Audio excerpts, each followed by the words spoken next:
My name's Will. I'm from Australia. I'm a poet and singer-songwriter. For the past 3 or 4 years, I've been working on music. And then before that, I was mostly focused on spoken word and performing poetry slams and stuff like that.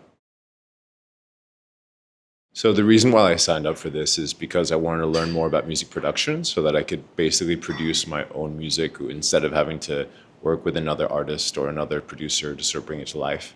But I also wanted to get better at collaboration and working with other people as well, so that when I do work with people, it's very easy for me to create and then share my music with them, and then we can make music together a lot.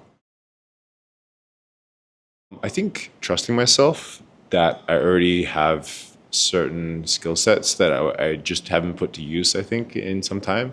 And so that getting that confidence, I think, from the community and having everyone pitch in and throw out their ideas and stuff was really cool.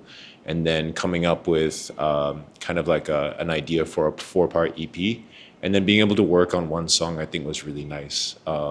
Just basically putting time down and having a deadline, I think really helped.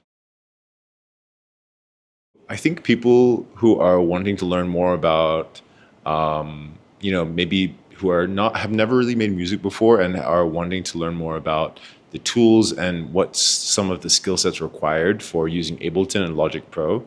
I think it's been very useful learning a lot of very important fundamental skills for using these in terms of production, and then being able to sort of bring your own creativity and flair. If you've always wanted to make music, then I think it's a good time and a good chance to learn from Rupak and everyone. And so this feeling has happened to me a couple of times. And I wanted to sort of condense all the 4 times it's happened to me.